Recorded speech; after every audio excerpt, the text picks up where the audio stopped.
So guys, let me tell you a secret. 2016 is over. Again, I don't know, I'm weird. My cousin is watching me film this. Say hi. Hey! But anyway, 2016 is over, so yay, that's great. And I'm gonna be talking about the books that I loved in 2016 because even though this was a really bad year, it was still a really good year in reading, and that is nice. I read a total of 52 books. And I know this is kind of late, then everybody has uploaded this kind of video before and you're like, why should I watch it? And my answer is like, it's because it's me. Duh. So I already did a favorites video for the first half of 2016 with my favorites so far. So if you want to go watch that, I'll put in that down below. I'll be talking about my top 6 books that I enjoyed this year because I don't want to talk about more books than that. I'm only talking about books that were like the creme de la creme. This first book is also kind of 2015 and I mentioned that in my favorites for 2015, but guess what? We're gonna mention it again because it's Winter by Marissa Meyer, the last book in the Lunar Chronicles. Isn't this beauty? Isn't this something you want to eat? Like my face. So this copy is signed. It has my name on it, which is pretty cool. Marissa Meyer signed it, and so I met her. I'm gonna be putting a link to that occurrence in my life down below because it was hella awkward, but it also made me super happy. So go watch that. I even gave her a friendship bracelet, and she wore it. I'm not going to be showing you 2 books, but I'm counting them as one because they're part of the same series, and it's the Illuminate series. Oh yeah, with the first book Illuminate and the second book Gemini. And guys, these books are amazing! Besides them being really like aesthetically pleasing and being like a perfect dab that I just dabbed on my channel.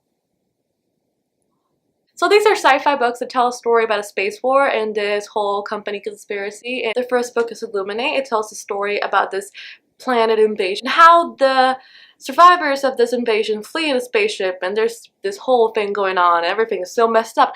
However, the cool thing about these books is that they're told through a non-conventional kind of narrative. They're told through hacked documents. So you're not going to be seeing the narrator in this, you're going to just be seeing emails and chats and lists and maps, and that is really exciting. And if you know somebody, or you are somebody who doesn't like conventional kinds of reading, you should probably give this a try or give them as a present because these are super entertaining and you won't be able to put them down after you pick them up. The next book I'm going to be mentioning is my only non-YA book here, and it's The Normal Heart by Larry Kramer, and this is a play created in the 1980s. I read it during the summer and it's really hella cool. And you know guys, I'm a hella woke person and this play is hella woke. It tells a story about the start of the outbreak of the AIDS crisis in New York City and how the LGBT community was fighting against it and how they were fighting to get representation in the media and how everybody was dying. And overall, this is a really depressing book, but it's really good. It's really nice. It makes you think. It makes you think about the relationships between human beings and how much we fight to get our voices heard.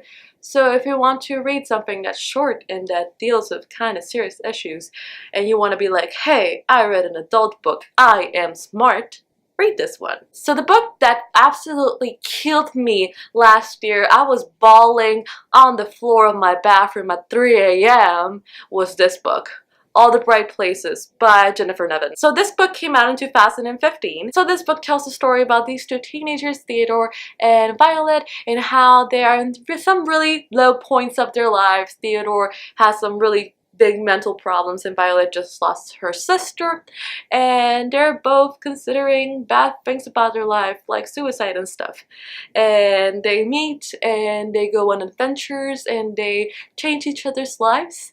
And it's at first it's a really uplifting book, but it absolutely tears your heart out and just makes you want to sob and not continue living. We just read books that hurt us. Why do we come back to these kind of books? Why can't we just be happy reading happy books? I don't know why. So the next book that I enjoyed a lot was Milk and Honey by Ruby Kaur. It is a poetry collection, and you're like, oh my god, poetry, Sabrina, so deep. I know. Hella deep. It's this woman writing her experiences with her not being loved and abused since a young time, and then finding love and then losing that love and then recovering. And I just found that it's such an an uplifting book that takes you on a journey through this woman's life, and you read it in one, and I read this book in one sitting and I had to reread it again. It's so addicting, it's so deep, it makes you think about a lot of things. So the last book that I'm going to be mentioning is going to be my top favorite of 2016, the book that definitely stood up for me for this whole year, and this is also a book that came out in 2015, and it's Every Last Word by Tamara Ireland Stone. And guys, that book, I love that book so much, and it's amazing, and I can't stop talking about this. And you're probably tired about how much I talk about Every Last Word, but I have to talk about this because I love that. I read it during the summer, and I actually left my copy in college because I carry it wherever I go. It tells a story about this girl named Sam. She's a high schooler, and she's figuring out her life.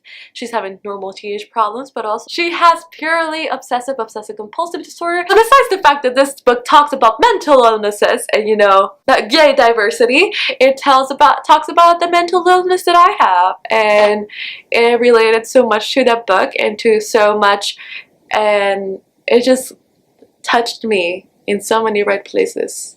That felt really, that was so creepy. Anyway, I never thought there was going to be a book that I could be like, that's me, so much as before I read that book.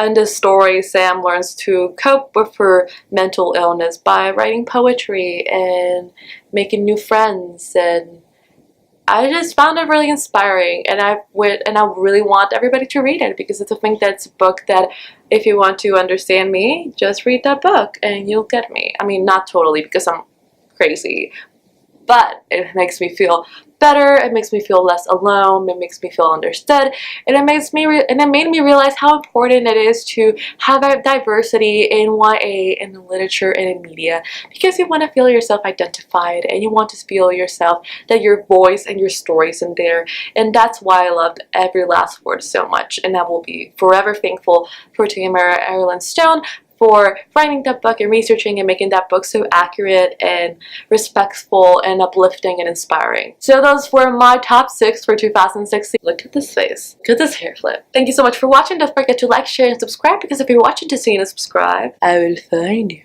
and I will kill you. Thank you so much for watching, and happy reading. And happy 2017. Go read. It's good for your mind.